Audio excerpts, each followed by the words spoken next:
Hello दोस्तों, स्वागत है आपका मेरे YouTube channel study with Sohang academy पर। और देखिए दोस्तों, आज की वीडियो में हम सामान्य विज्ञान से संबंधित मोस्ट इम्पोर्टेंट क्वेश्चनों को पढ़ने जा रहे हैं, जो सभी परीक्षाओं के लिए बहुत ही लाभकारी हैं। अगर आप किसी भी परीक्षा की तैयारी कर रहे हैं तो वीडियो को लास्ट तक देखिएगा, क्योंकि आज की वीडियो आपके लिए बहुत ही हेल्पफुल साबित होगी। आज की वीडियो में सभी क्वेश्चन वन लाइनर हैं और किसी ना किसी परीक्षा में पूछे जा चुके हैं दोस्तों, और कुछ प्रश्न ऐसे भी हैं जो नए लिए गए हैं। चलिए आज की वीडियो का पहला प्रश्न देखिएगा। आकाशीय पिंडों का अध्ययन विज्ञान की किस शाखा के अंतर्गत करते हैं? जो आकाशीय पिंड होते हैं उनका अध्ययन विज्ञान की खगोलिकी शाखा के अंतर्गत किया जाता है। खगोलिकी को इंग्लिश में एस्ट्रोनॉमी भी कहते हैं। ठीक है, चलिए अगला प्रश्न देखिए। गतिशील द्रव पर कार्य करने वाले द्रवों का अध्ययन विज्ञान की किस शाखा के अंतर्गत किया जाता है? जो द्रव गतिशील होता है उस पर कार्य करने वाले जो द्रव होते हैं उनका अध्ययन विज्ञान की शाखा होती है द्रव गतिकी, इसके अंतर्गत किया जाता है। इसको इंग्लिश में हाइड्रोडायनेमिक्स कहते हैं। चलिए आगे बढ़िए, अगला प्रश्न देखते हैं। अगला प्रश्न है, शरीर की भाषा का अध्ययन करने वाले विज्ञान को क्या कहते हैं? जो हमारी बॉडी होती है उसकी भाषा, शरीर की भाषा, बॉडी की भाषा का अध्ययन करने वाले विज्ञान को काइनेस्थेटिक्स कहते हैं। आगे बढ़िए। सेलिनोलॉजी में किसका अध्ययन किया जाता है? सेलिनोलॉजी में चंद्रमा का अध्ययन किया जाता है। अगला प्रश्न देखते हैं। कैकोलॉजी का अध्ययन विषय क्या है? कैकोलॉजी का अध्ययन विषय मानवीय सुंदरता है। जो मानव की सुंदरता होती है उसका अध्ययन किया जाता है कैकोलॉजी में। अगला प्रश्न देखिए। एल्केमी क्या है? एल्केमी क्या है?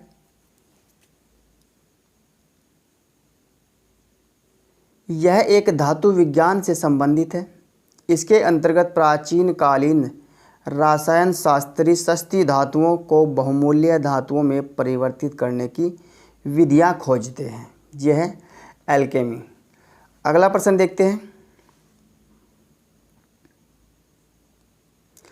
अगला जो प्रश्न है वो इस प्रकार है। विज्ञान में अचानक हो जाने वाली खोजों को क्या कहते हैं? विज्ञान में जो खोज अचानक हो जाती है उन्हें क्या कहते हैं? सिरेनडीपिटी कहते हैं। और ये देखिए IAS एग्ज़ाम में पूछा जा चुका है। चलिए आगे बढ़िए, अगला प्रश्न देखते हैं। वैज्ञानिक विधि के प्रतिपादक कौन थे? वैज्ञानिक विधि के प्रतिपादक गैलीलियो व फ्रांसिस बेकन थे। अगला प्रश्न देखते हैं। प्रकाश का वेग सर्वप्रथम किसने मापा? प्रकाश का वेग सर्वप्रथम रोमर ने मापा था। नेक्स्ट है, प्रकाश के वेग से गतिमान किसी आकाशीय पिंड की लंबाई व द्रव्यमान क्या होगा? लंबाई शून्य होगी, द्रव्यमान अनंत होगा, सापेक्षता सिद्धांत के अनुसार। ठीक है, प्रकाश के वेग से गतिमान किसी भी आकाशीय पिंड की जो लंबाई होगी वो शून्य होगी और द्रव्यमान अनंत होगा। और ये किस सिद्धांत के अनुसार होगा? सापेक्षता सिद्धांत के अनुसार। चलिए अगला प्रश्न देखिए। अगला प्रश्न है,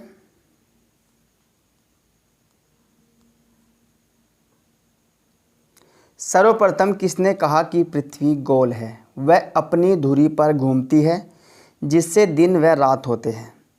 यह किसने बताया कि जो हमारी पृथ्वी है वह गोल है और अपनी धुरी पर घूम रही है, जिसके कारण दिन व रात हो रहे हैं? तो यह बताया है दोस्तों आर्यभट्ट ने। ठीक है, अगर आपको एग्जाम में पूछा जाए तो आर्यभट्ट सही आंसर करके आना है। चलिए आगे बढ़ते हैं, अगला प्रश्न देखते हैं। अगला प्रश्न इस प्रकार है। नियंत्रण का विज्ञान किसे कहते हैं? नियंत्रण का विज्ञान साइबरनेटिक्स को कहते हैं। नेक्स्ट है, घर्षण फ्रिक्शन तथा स्नेहकों लुब्रिकेंट्स का अध्ययन किस विज्ञान में किया जाता है? ट्राइबोलॉजी में। घर्षण और स्नेहकों का अध्ययन ट्राइबोलॉजी में किया जाता है। और देखिए दोस्तों, यह भी परीक्षा में पूछा जा चुका है। इस प्रकार सभी जो प्रश्न है वो किसी न किसी परीक्षा में पूछे गए हैं। चलिए आगे बढ़िए, अगला प्रश्न देखते हैं। प्रश्न नेक्स्ट देखिएगा, समय मापन का अध्ययन करने वाले विज्ञान को क्या कहते हैं? समय मापन का अध्ययन करने वाले विज्ञान को हॉरोलॉजी कहते हैं। चलिए आगे बढ़ते हैं, अगला प्रश्न देखिए। साइबरनेटिक्स का विचार सर्वप्रथम किसने दिया? साइबरनेटिक्स का विचार सर्वप्रथम किसने दिया? नॉर्बर्ट वीनर ने साइबरनेटिक्स का विचार सर्वप्रथम नॉर्बर्ट वीनर ने दिया। आगे बढ़ते हैं, अगला प्रश्न देखते हैं। अति सूक्ष्म कणों की गति तथा उनके अंतर संबंधों का अध्ययन विज्ञान की किस शाखा में किया जाता है? अति सूक्ष्म कणों की गति तथा उनके अंतर संबंधों का अध्ययन विज्ञान की शाखा है क्वांटम मैकेनिक्स। क्वांटम मैकेनिक्स के अंतर्गत किया जाता है। आगे बढ़िए, अगला प्रश्न देखिएगा। शिलालेखों का अध्ययन विज्ञान की किस शाखा में करते हैं? शिलालेखों का अध्ययन विज्ञान की शाखा है एपिग्राफी। एपिग्राफी के अंतर्गत किया जाता है। चलिए आगे बढ़ते हैं, अगला प्रश्न देखते हैं।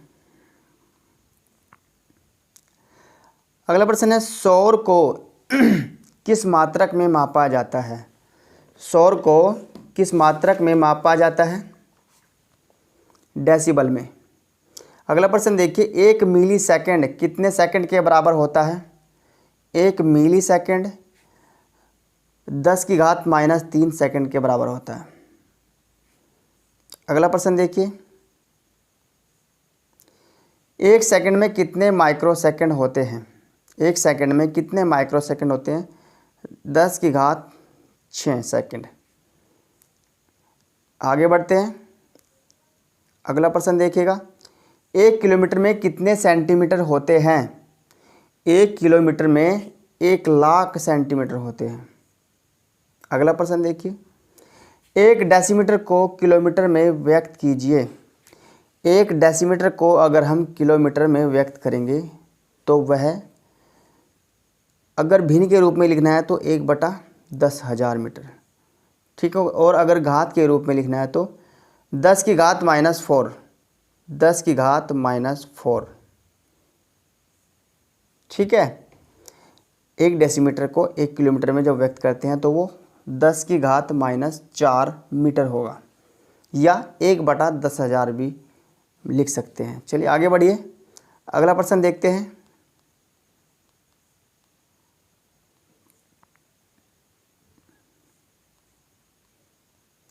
अगला प्रश्न इस प्रकार है, भारत में दशमलव प्रणाली मैट्रिक सिस्टम कब से प्रारंभ की गई? भारत में दशमलव प्रणाली 1 अप्रैल 1957 से प्रारंभ की गई थी। और देखिए यह क्वेश्चन MPPCS में पूछा गया है, MPPCS में। चलिए आगे बढ़िए, अगला प्रश्न देखते हैं। अगला प्रश्न है, भारत के प्रथम शोध संस्थान का नाम क्या था? भारत के प्रथम शोध संस्थान का नाम Indian association for the cultivation of science ये था। चलिए आगे बढ़िए, अगला प्रश्न है, सर्वप्रथम किसने परमाणु सिद्धांत प्रस्तुत किया? सर्वप्रथम परमाणु सिद्धांत कणाद ने प्रस्तुत किया 600 BC में, यानी कि 600 ईस्वी में, 600 ईस्वी पूर्व में। चलिए आगे बढ़िए, अगला प्रश्न है, कणाद की पुस्तक का क्या नाम है? कणाद की पुस्तक का क्या नाम है? वैशेषिक सूत्र। कणाद की पुस्तक का नाम वैशेषिक सूत्र है। अगला प्रश्न देखिए, रासायनिक परिवर्तन का विचार सर्वप्रथम किसने दिया? रासायनिक परिवर्तन का विचार सर्वप्रथम कणाद ने दिया है। अगला प्रश्न देखिएगा, प्रकाश व ध्वनि के गमन में क्या अंतर है? प्रकाश व ध्वनि के गमन यानी कि मोमेंट में क्या अंतर है? प्रकाश बिना माध्यम के गति कर सकता है। प्रकाश बिना माध्यम से गति कर सकता है, जबकि ध्वनि को माध्यम की आवश्यकता नहीं होती। ध्वनि बिना माध्यम के, प्रकाश जो है वो बिना माध्यम के गति कर सकता है, लेकिन ध्वनि को माध्यम की आवश्यकता होती है। ध्वनि बिना माध्यम के गति नहीं कर सकती, प्रकाश कर सकता है बिना माध्यम के गति। चलिए आगे बढ़िए, अगला प्रश्न देखते हैं। सूर्य ग्रहण व चंद्र ग्रहण के सिद्धांत का प्रतिपादन किसने किया? सूर्य ग्रहण व चंद्र ग्रहण के सिद्धांत का प्रतिपादन आर्यभट्ट ने किया। अगला प्रश्न देखिए, अगला प्रश्न है, भारत द्वारा छोड़े गए प्रथम उपग्रह का क्या नाम था? भारत द्वारा छोड़े गए प्रथम उपग्रह का नाम था आर्यभट्ट। अगला प्रश्न है, द्रव्यमान संरक्षण का सिद्धांत किसने दिया था? द्रव्यमान संरक्षण का सिद्धांत लेवासिए ने दिया था 1789 ईस्वी में। अगला प्रश्न देखते हैं, ब्रह्मांड के अध्ययन को क्या कहते हैं? ब्रह्मांड के अध्ययन को कॉस्मोलॉजी कहते हैं। नेक्स्ट है, ब्रह्मांड में समय, स्थान व द्रव्य यानी कि टाइम, स्पेस एंड मैटर की उत्पत्ति कैसे हुई? ब्रह्मांड में महाविस्फोट के द्वारा, बिग बैंग के द्वारा टाइम, स्पेस एंड मैटर की उत्पत्ति हुई। अगला प्रश्न देखिएगा, अगला प्रश्न है, प्रकाश की चाल कितनी होती है? प्रकाश की चाल 3 लाख किलोमीटर प्रति सेकंड होती है। जो प्रकाश सूर्य से पृथ्वी तक पहुंचता है उसकी स्पीड 3 लाख किलोमीटर प्रति सेकंड है। ठीक है, चलिए आगे बढ़िए, अगला प्रश्न देखते हैं। प्रकाश क्या है? प्रकाश एक प्रकार की ऊर्जा है।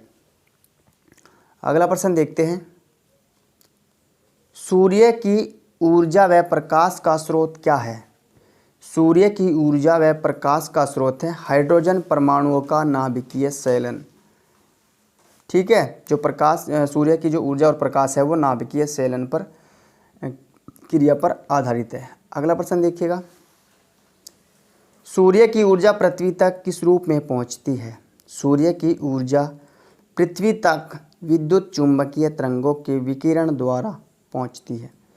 अगला प्रश्न देखिए, अगला प्रश्न है, एसआई पद्धति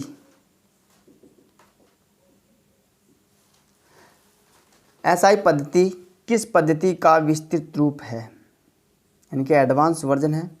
एसआई पद्धति जो है वो एमकेएस पद्धति का रूप है। एमकेएस पद्धति यानी कि मीटर किलोग्राम सेकंड पद्धति। ठीक है, अगला प्रश्न देखिए, सीजीएस पद्धति का प्रचलन मुख्यतः कहाँ था? सीजीएस पद्धति का प्रचलन मुख्यतः फ्रांस में था। ठीक, और सीजीएस पद्धति होती है सेंटीमीटर ग्राम सेकंड। अगला प्रश्न देखिए,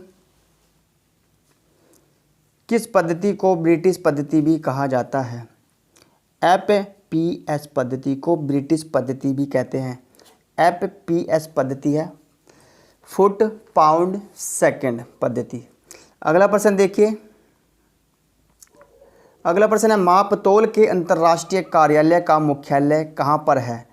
मापतोल के अंतर्राष्ट्रीय कार्यालय का मुख्यालय सेवरेस जो फ्रांस में है, सेवरेस में है और सेवरेस फ्रांस में पड़ता है। अगला प्रश्न देखिएगा, कुल मूल मात्रकों की संख्या कितनी है? मूल मात्रकों की संख्या 7 है। अगला प्रश्न देखते हैं, सीजीएस व एफपीएस पद्धति के मात्रकों का अब कम प्रयोग होने का क्या कारण है? एक मात्रक के दूसरे में बदलने के लिए असुविधाजनक गुणकों का होना, इसलिए सीजीएस एवं FPS पद्धति के जो मात्रक है वो कम उपयोग में लाए जाते हैं, क्योंकि एक जो इसका कारण है एक मात्रक के दूसरे में बदलने के लिए असुविधाजनक गुणकों का होना। अगला प्रश्न देखिएगा, श्यानता की SI इकाई क्या है? श्यानता की SI इकाई है पॉइज। चलिए आगे बढ़ते हैं, अगला प्रश्न देखते हैं। विज्ञान के किस क्षेत्र में हम श्वेत वामन के बारे में अध्ययन करते हैं? विज्ञान के किस क्षेत्र में हम श्वेत वामन यानी कि वाइट ड्वार्फ खगोलिकी क्षेत्र में, विज्ञान का जो शाखा है, विज्ञान की शाखा है खगोलिकी एस्ट्रोनॉमी, उसमें अध्ययन किया जाता है वाइट ड्वार्फ यानी कि श्वेत वामन का। अगला प्रश्न देखिएगा, अक्षय तारा डीजेनेरेट स्टार किसे कहते हैं? अक्षय तारा किसे कहते हैं? श्वेत वामन तारों को। अगला प्रश्न देखिए,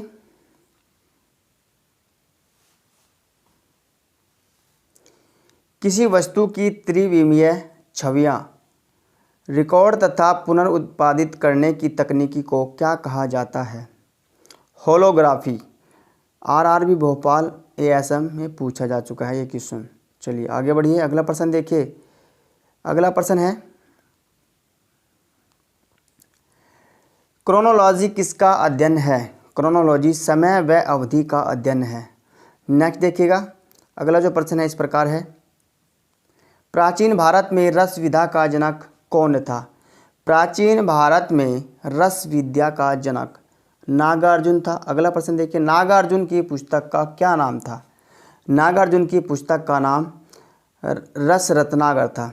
अगला प्रश्न है, प्राचीन भारत का धातु विज्ञान उन्नत था, इसके प्रमाण क्या है?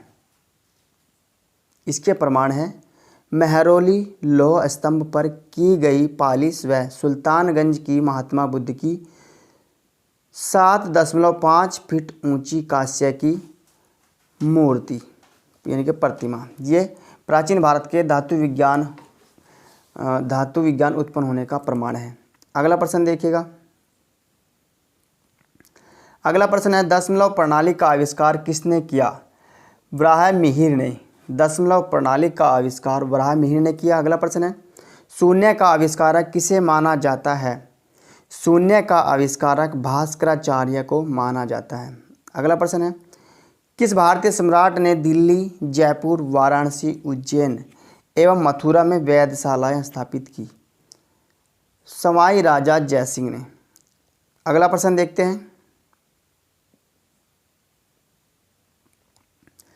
मूल राशियों लंबाई, समय, द्रव्यमान, विद्युत धारा, ताप, ज्योति तीव्रता का निर्धारण मापतोल की अंतर्राष्ट्रीय समिति ने कब किया था? सन 1960 ईस्वी में। अगला प्रश्न देखिएगा, कार्य अदिश राशि है या सदिश? कार्य एक अदिश राशि है, कार्य को दिशा की आवश्यकता नहीं होती। अगला प्रश्न देखिए, अगला प्रश्न है, पदार्थ की मात्रा का मूल राशि मोल अंतर्राष्ट्रीय समिति द्वारा कब स्वीकार किया गया? 1971 ईस्वी में। पदार्थ का जो मात्रक होता है वो मोल होता है और इसको अंतर्राष्ट्रीय समिति द्वारा 1971 ईस्वी में स्वीकार किया गया। अगला प्रश्न देखिए, अगला प्रश्न है, भारत के राष्ट्रीय मानक bureau national bureau of standards का नाम क्या है? NSIT। भारत के राष्ट्रीय मानक ब्यूरो है NSIT यानी कि national institute of standards and technology. अगला प्रश्न देखिए, किस भारतीय गणितज्ञ विज्ञानी ने संख्या सिद्धांत प्रतिपादित किया? श्रीनिवास अयंकर रामानुजम ने। अगला प्रश्न देखिएगा, मुगल काल में लंबाई के लिए किस मापक का प्रयोग किया जाता था? गज का। अगला प्रश्न है, भारत में मैट्रिक प्रणाली का प्रारंभ कब हुआ? भारत में मैट्रिक प्रणाली का प्रारंभ 1956 ईस्वी में हुआ। अगला प्रश्न देखिए, अगला प्रश्न है, रत्ती किस राशि का मापन करने वाला मात्रक है? रत्ती द्रव्यमान का मापन करता है। ठीक है, तो दोस्तों ये थे सामान्य विज्ञान के मोस्ट इम्पोर्टेंट क्वेश्चन। और दोस्तों क्वेश्चन कैसे लगे कमेंट जरूर कीजिएगा। क्वेश्चन अगर अच्छे लगे हों तो लाइक कर दीजिएगा और शेयर कर दीजिएगा। और अगर आप मेरे चैनल पर नए हैं तो चैनल को भी सब्सक्राइब कर लीजिए, जिससे आगे आने वाली वीडियो का नोटिफिकेशन आप तक पहुंच सके। चलिए दोस्तों, आज की वीडियो को यहीं पर समाप्त करते हैं। मिलते हैं अगली वीडियो में इससे आगे के जो पर्सन हैं उनके साथ में। तो दोस्तों, थैंक्स फॉर वॉचिंग।